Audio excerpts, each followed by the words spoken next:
Cette chronique vous est présentée par la Ville de Montmagny et la MRC de Montmagny. Alors, dans le cadre de la promotion ou de la campagne de promotion, le Bac Brun Sagos, je reçois aujourd'hui Martine Détourneau, qui est venue nous parler de différents sujets concernant l'environnement, mais concernant nos bacs. Bac bleu, bac vert, bac brun. Et là, spécialement aujourd'hui, on a Sylvie Ouellette, qui est ingénieure en environnement aux travaux publics de la Ville de Montmagny, qui vient nous parler de cette campagne. Sylvie, vous venez nous dire quoi comme ingénieure? Moi, je viens vous dire qu'on a tout intérêt à augmenter la participation des citoyens dans l'utilisation du bac brun. Le bac brun, c'est nos matières organiques qui doivent aller dedans.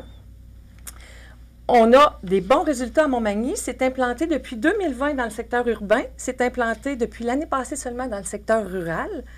Et la prochaine étape, c'est les ICI, là, industrie, commerce et institutions, et les plus que 6 logements. Ça suivra. Depuis 2020, on est assez stable dans notre participation, c'est-à-dire qu'on cumule à peu près 800 tonnes par année, bon an, mal an. On pourrait faire plus.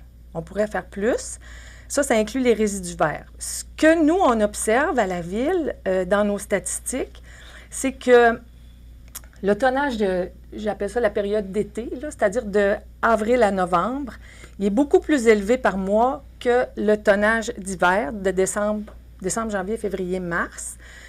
On comprend parce que l'été, on a aussi les résidus verts, tous nos résidus de jardinage ou d'émondage ou quoi que ce soit. Mais la différence est très grande. On a à peu près 92 tonnes par mois dans la période estivale versus juste 16 tonnes par mois l'hiver. Je sais, on a conscience que certaines personnes font juste ranger leur bac brun l'hiver, alors qu'on peut l'utiliser encore. Il y a des façons d'éviter toutes sortes de petits désagréments que les gens vivent. Mais est-ce que c'est parce que la collecte est aux 2 semaines? La collecte est aux 2 semaines. L'hiver, je vais faire ça autrement, je vais vous dire, la collecte est aux semaines l'été, principalement à cause de la chaleur, puis pour éviter les odeurs et les désagréments. Mais il y a d'autres solutions aussi. Là. Martine va nous en parler. Puis l'hiver est aux 2 semaines parce qu'il y a moins de... Il n'y a pas tous les résidus de jardinage, là. Puis c'est le ramassage de feuilles, tous ces éléments-là. Mais tout de même, on aurait intérêt à augmenter cette participation-là du citoyen. On le souhaite. Avant peut-être de lancer la POC à Martine, je voudrais vous donner une couple d'arguments. T'es prêt à recevoir ça, Michel? Mm-hmm. Donc, juste les coûts. Parlons de coûts d'élimination seulement. C'est-à-dire que éliminer une tonne de vidange, le bac vert, ça coûte 113 $ à la Ville de Montmagny. Juste l'éliminer, pas de transport. Une tonne de matière organique, notre bac brun, ça coûte 81 $ à la Ville de Montmagny. Donc, si on met des matières organiques dans notre bac vert, on fait augmenter la facture pour rien. Parce que ça aurait dû être dans le bac brun. C'est quand même 50$ la tonne. Bien, c'est ça. Oui. C'est 40 % de plus. Oui. Puis la facture est répartie sur tout le monde, là, que tu utilises ton bac ou pas. Là. Ensuite, du côté environnemental, bien, les matières organiques, si on les envoie au site d'enfouissement, elles ne font qu'émettre du méthane, qui est un gaz à effet de serre très dommageable. Là. Et les sites d'enfouissement au Québec, à un moment donné, ils vont atteindre leur pleine capacité. Ça s'en vient, là.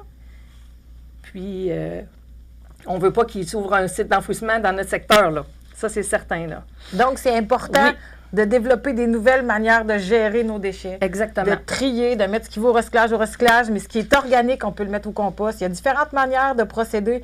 Comme avec un cul de poule, un journal, on emballe nos déchets organiques, on les met, on fait des petites poches, on met des feuilles mortes ou on met du gazon ou on met du carton dans le fond de notre bac.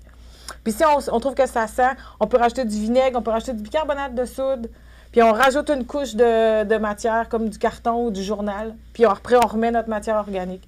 Il y a différentes manières, puis il y a la liste des choses qu'on peut mettre dedans sur le site Internet de la Ville et le site Internet de la MRC. C'est important de trouver sa propre technique pour se sentir bien avec cette gestion-là, mais les matières organiques, il faut que ça aille au bac brun, c'est important. C'est pas une si grosse gestion, puis ça finit par faire un très beau compost.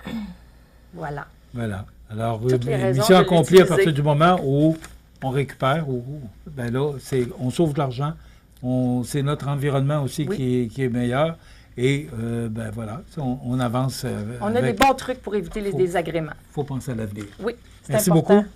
Martine Letourneau, agente en environnement à la MRC, et Sylvie Ouellette, ingénieure en environnement aux travaux publics de la Ville de Montmagny. Merci de nous avoir sensibilisés par cette campagne de promotion Bac Brun. Ça gosse! Avec plaisir. Merci.